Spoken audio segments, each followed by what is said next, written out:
Hello students, कैसे हैं आप लोग। मैं एक बार फिर से आप लोगों के सामने आ गया हूँ एसएल अरोरा सॉल्यूशन सीरीज लेकर के। जैसे कि हमने लास्ट क्लासेस में डिस्कस किया था, जो मेरे साथ बच्चे लिंक्ड हैं ऑलरेडी, उनको मैंने बताया था कि कुछ क्वेश्चंस हैं जिनमें आप बच्चों को ray optics and optical instruments के क्वेश्चंस में थोड़ा सा प्रॉब्लम क्रिएट हो रहा है।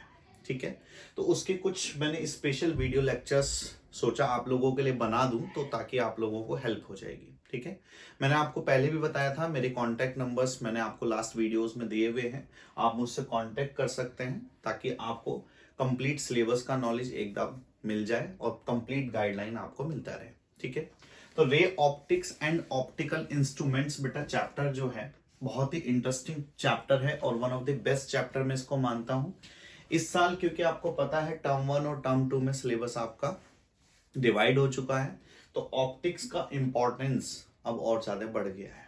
और ऑप्टिक्स का इंपॉर्टेंस बढ़ने का मतलब है कि अब आपको और ज्यादा न्यूमेरिकल्स के साथ डील करना आना चाहिए और न्यूमेरिकल्स को आपको समझना होगा। ठीक है, तो मैंने जैसे कि पहले आपको बताया था कि हम इसके पीएफपी के क्वेश्चन, प्रॉब्लम फॉर प्रैक्टिस के क्वेश्चंस जो हैं वो डील करते हैं यहाँ पर इस प्लेटफॉर्म पर, जिसका नाम है लक्षांश ट्यूटर्स। तो हम उन्हीं क्वेश्चंस को डील करेंगे। बच्चों की रिक्वेस्ट थी कि सर कुछ जो टफ एग्जाम्पल्स होते हैं इसमें पीएफपी से पहले, वो भी थोड़ा डिस्कस करा दीजिए करिए। तो एक क्वेश्चन जैसे कि मैं इसमें ले रहा हूं, पेज नंबर 9.20 पे एसएल अरोरा की बुक में ही है, आप लोग अपनी बुक के अंदर देख सकते हैं। तो पेज नंबर 9.20 पे ये क्वेश्चंस अवेलेबल है कि एक ट्रांसपेरेंट क्यूब आपको दिया गया है और इस ट्रांसपेरेंट क्यूब की अगर हम बात करें तो कुछ इस तरीके का, सपोज दैट मैं सिर्फ एक साइड ले रहा हूं, एक ट्रांसपेरेंट क्यूब है जिसकी इन्होंने बोला है कि बेटा साइड लेंथ जो है वो 210 मिलीमीटर आपको लेनी है। ठीक है, कोई इशू नहीं है, ये इसकी टोटल साइड लेंथ है। नाउ क्वेश्चन इज दैट कि अगर हम इसके अंदर एक बबल को ऑब्जर्व करें तो एक फेस से अगर हम इस फेस से सपोज दैट मान लो फेस 1 है, इस फेस से अगर हम इस बबल को देखते हैं तो ये 100 मिलीमीटर के डिस्टेंस पे सपोज दैट यहां पर I1 इमेज इसकी बनती है और ये 100 मिलीमीटर के डिस्टेंस पे हमें दिखाई दे रहा है। ठीक है, कोई इशू नहीं है, यहां तक डायग्राम जैसे हैं हम वैसे उसको डील करते हुए आ रहे हैं। ठीक है, दूसरा कह रहा है कि दूसरी कंडीशन बेटा आप लोगों को दी हुई है कि अगर हम इसको when viewed through the opposite face then it is observe at 40 millimetres. ठीक है, तो मान लो दूसरी साइड से कहीं से हम इसको देख रहे हैं, तो मान लो इसको मैं फेस 2 कह देता हूं, यहां से देख रहे हैं तो कह रहा है कि 40 मिलीमीटर के डिस्टेंस पे ये दिखाई दे रहा है। It's okay. ठीक, अब आपसे क्वेश्चन कह रहा है कि इस डेटा की मदद से आपको बताना है कि ओरिजिनली ये कहां पर अवेलेबल था। तो बेटा इसमें आपको पढ़ना पड़ेगा एक topic that is called as practical applications of refraction. तो उसके अंदर आपने इसको स्टडी किया होगा कि इसमें क्या होता है कि एक्चुअली में रियल डेप्थ और अपरेंट डेप्थ का एक फिक्स रेशियो होता है, तो उसकी रेस्पेक्ट में हमें ओरिजिनल डेप्थ की वैल्यू निकालनी पड़ती है कि ओरिजिनली ये यहां पे है। ठीक है, तो आपको अगर पता है वो टॉपिक तो आपको ये जानकारी होगी कि सर जो अपरेंट डेप्थ होती है वो एक्चुअली में क्या होती है, real depth upon refractive index. ठीक है, या फिर you can say mu is equal to real depth upon apparent depth होती है। ठीक है, mu is the refractive index is equal to real depth upon apparent depth होती है। ठीक है, तो आपको यहां पे इस चीज का इस्तेमाल करना है, इसी फॉर्मूले का हम यूज करेंगे जो कि आपको प्रैक्टिकल एप्लीकेशन ऑफ रिफ्रैक्शन के टॉपिक में मिलेगा। ठीक है, क्लासेस का शेड्यूल हमारा ऑलरेडी फिक्स है, हम उसी के अकॉर्डिंग क्लासेस भी करते हैं जिसमें मैं बच्चों को बताता हूँ। ठीक है, आप बुक से पढ़ सकते हैं, अगर आपके पास मेरा रेफरेंस नहीं है तो बुक से भी आप इसकी डील कर सकते हैं। अब आप एक चीज यहां पर सोचिए, मैं इमेजिन कर लेता हूं किसी भी फेस से, आपकी चॉइस है, आप किसी भी फेस से इमेजिन कर सकते हैं कि सपोज दैट जो ओरिजिनल लेंथ रही होगी वो लेंथ x डिस्टेंस पे अवेलेबल है। सपोज दैट मान लो फेस 1 से मैंने इमेजिन कर लिया कि जो रियल डेप्थ है that is at the distance of x। अब क्योंकि टोटल कितना था 210 मिलीमीटर था, तो बेटा ये डिस्टेंस कितना बच गया इस साइड से 210 माइनस x मिलीमीटर। तो अब यहाँ पर मैं इसी फॉर्मूले को अप्लाई करने वाला हूँ। पहले फेस 1 से व्यू करके अप्लाई करूंगा, फिर फेस 2 से व्यू करके। आप ग्लास अगर लेंगे तो अलग अलग फेस से जब आप उसको देखेंगे तो आपको अलग अलग उसकी इमेजेस मिलती हैं। वही सिचुएशन यहाँ पर है। एक ग्लास में पानी भरिएगा ट्रांसपेरेंट में, कांच के ग्लास में, उसमें एक पेंसिल ऐसे डिप करिएगा तो उठी भी दिखेगी, एक साइड से उठी दिखेगी, दूसरी साइड से कुछ और दिखेगा। वही सिचुएशन इन्होंने दिया है एक्चुअली में। तो ये बड़ा डरावना सा क्वेश्चन बन गया। लेकिन बेटा फिजिक्स में क्वेश्चंस डरावने सिर्फ देखने में ही होते हैं। जब अभी सॉल्व करूंगा एक होगा, ये क्या हो गया, कुछ भी नहीं है इस क्वेश्चन के अंदर। क्या करना है, पहले फेस 1 की तरफ अगर हम डील करें तो बेटा फेस 1 के रेस्पेक्ट में, फॉर F1 के रेस्पेक्ट में अगर मैं डील करता हूं तो म्यू का वैल्यू इन्होंने देखो क्वेश्चन के अंदर दिया हुआ है कि जो आपको म्यू है, अच्छा म्यू भी नहीं दिया तो कोई दिक्कत नहीं है, और आसान है। एक चीज बताओ, रिफ्रैक्टिव इंडेक्स क्या होता है, is a constant quantity, speeds का रेशो है ना। तो अगर मैं चाहे फेस 1 से लूं चाहे फेस 2 से लूं, दोनों ही केस में म्यू का वैल्यू तो कांस्टेंट ही रहेगा ना। तो मैं फॉर F1 अगर डील करूं तो mu is equal to real depth is the x, RD का मतलब real depth is the x upon apparent depth, ये कह रहे हैं 100 मिलीमीटर है, मिलीमीटर से मिलीमीटर कट गया, कांस्टेंट आ जाएगा, तो यूनिट की कोई टेंशन ही नहीं है। इक्वेशन नंबर 1 मान लेते हैं। दूसरी सिचुएशन के अकॉर्डिंग अगर मैं डील करूं फॉर F2, तो F2 के अगर आप डील करेंगे फिर से म्यू तो बदलेगा नहीं, क्योंकि ये क्या है, एक फिक्स ऑब्जेक्ट है, फिक्स ट्रांसपेरेंट इन्होंने मीडियम दिया हुआ है, और एक पर्टिकुलर मीडियम के लिए म्यू की वैल्यू भी कांस्टेंट होती है। जैसे वाटर के लिए होती है 1.3 है ना, ग्लास के लिए कितनी होती है 1.5। तो वो स्पीड का रेशियो है, या यू कैन से वेवलेंथ का रेशियो है, वो फिक्स है। तो mu is equal to, second case में फेस F2 से अगर मैं देख रहा हूं, रियल डेप्थ कितनी माननी पड़ेगी 210 माइनस एक्स, तो यानी कि 210 माइनस एक्स अपॉन एपेरेंट इन्होंने ऑलरेडी दिया हुआ है 40 मिलीमीटर, तो मिलीमीटर से मिलीमीटर फिर से कट गया, तो डिजिट का टेंशन खत्म। Equation number 2। अब तो कुछ भी नहीं करना है, इक्वेशन नंबर 1 को इक्वेशन नंबर 2 के आप इक्वल रख देंगे, तो x upon 100 is equal to 210 minus x upon 40 आ जाएगा। ठीक है, 0 से 0 कैंसिल आउट कर सकते हैं आप आसानी से। ठीक है, इसको और थोड़ा सॉल्व कर लीजिए, 2 2 ज़ा 4, 2 5 ज़ा 10, क्रॉस मल्टीप्लाई कर सकता हूं इसकी में, तो ये कितना हो जाएगा 2x is equal to 5 into 210 minus का 5x, बेटा 5 की मल्टीप्लाई कर दी टोटल में, तो 5 इंटू 210 माइनस 5x।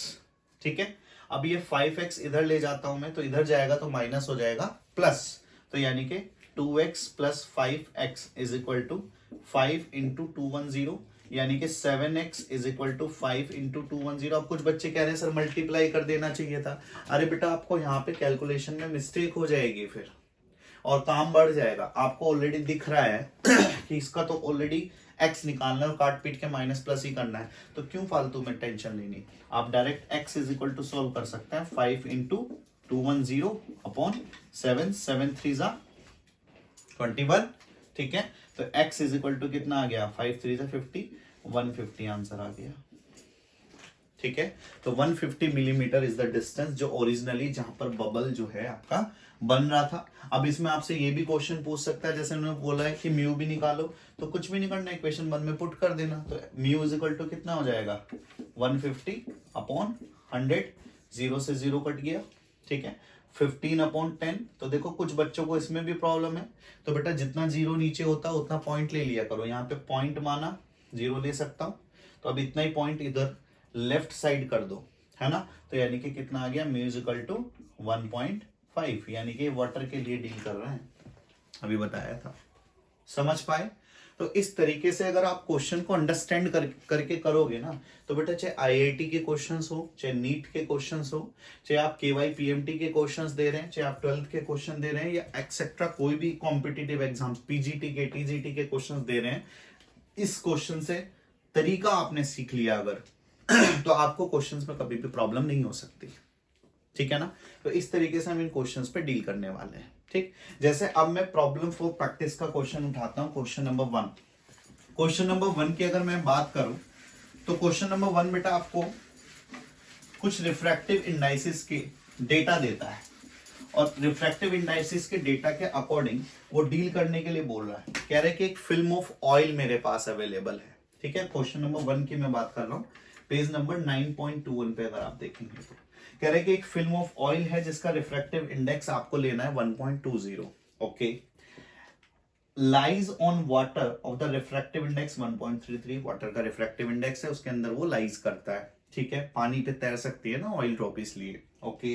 कह रहा है कि a light ray incident at the 30 degree in the oil on the oil water boundary, oil water की बाउंड्री पे एक इंसिडेंट रे आके गिरती है जो कि 30 डिग्री के इंसिडेंट एंगल पे गिरती है, कोई दिक्कत नहीं है। तो कह रहा है calculate the angle of refraction in water तो आपको एंगल ऑफ रिफ्रैक्शन की वैल्यू को कैलकुलेट करना है। सपोज दैट ये एक मैंने कोई बीकर लिया है जिसमें मैंने वाटर फिल कर दिया, ठीक है। अब यहां पे ये मैंने ऑयल ड्रॉप ले ली, ऑयल पानी के अंदर नहीं जा सकती क्योंकि इसकी डेंसिटी वाटर से कम होती है, ठीक।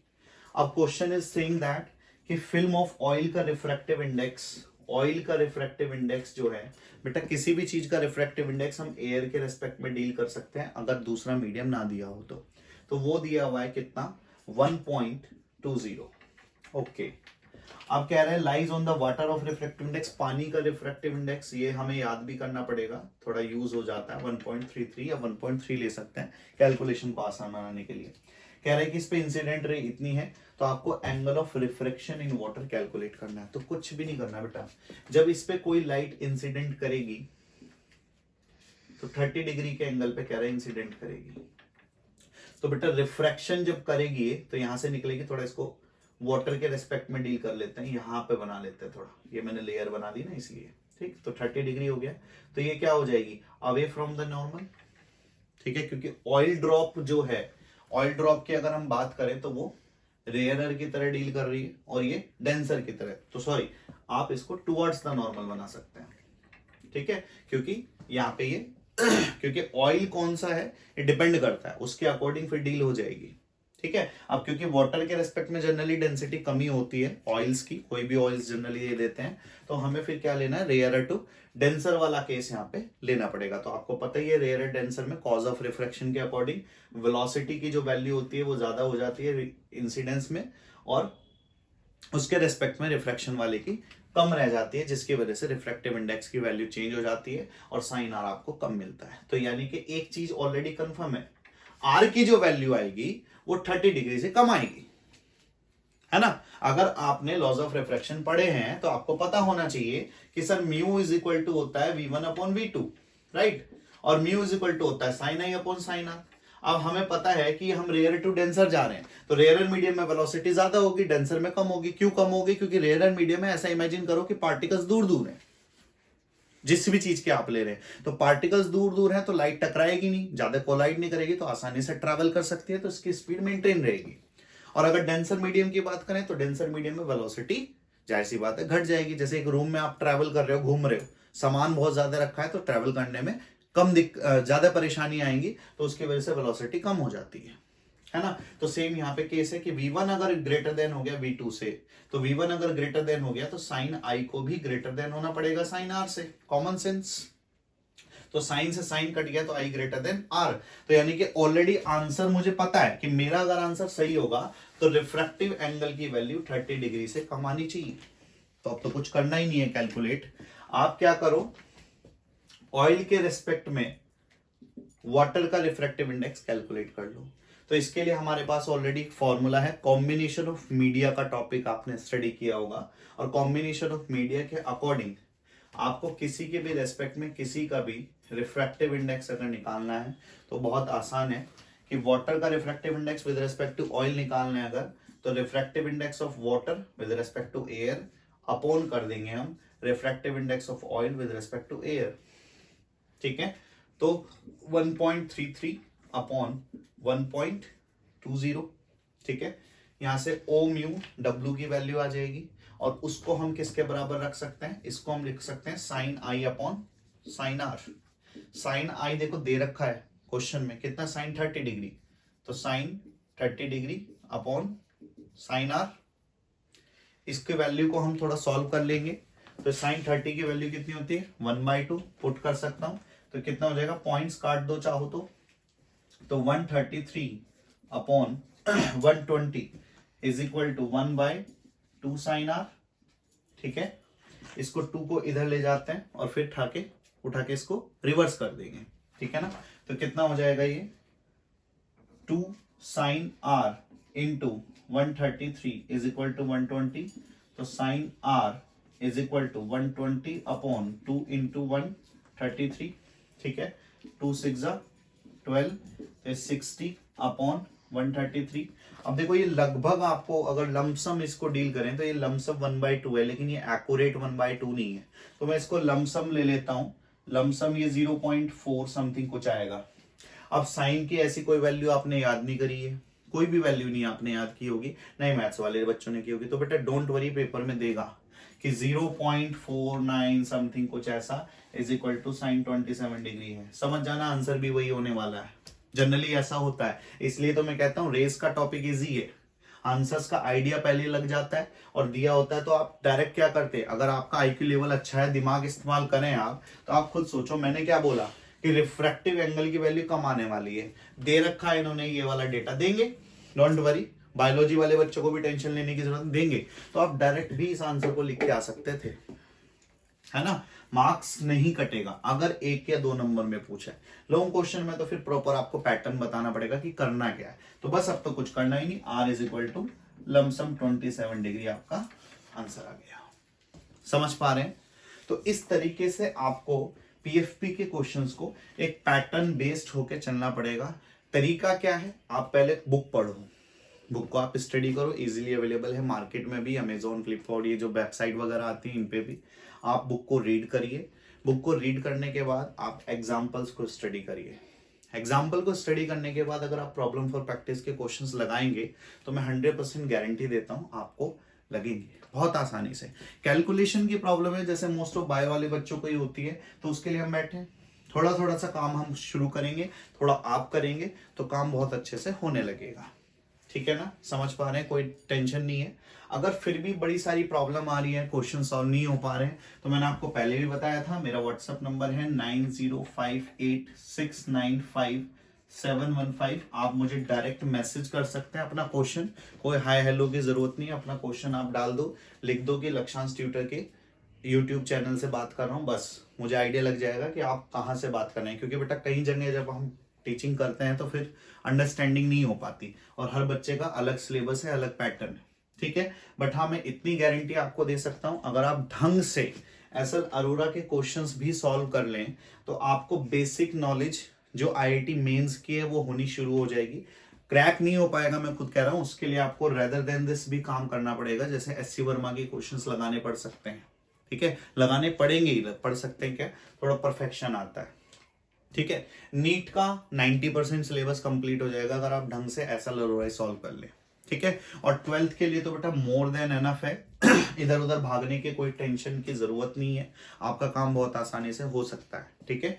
तो मेरे साथ जुड़े रहिए, ठीक है। और अगर आपको वीडियो अच्छी लग रही है तो बेटा इस पे लाइक और सब्सक्राइब कर दीजिए। कोई सजेशन देना है तो आप व्हाट्सएप पे भी दे सकते हैं, मेरा नंबर ये है, मैंने फिर से आपको बता देता है 9058695715, और आप कमेंट बॉक्स में भी लिख सकते हैं। Thank you very much, take care.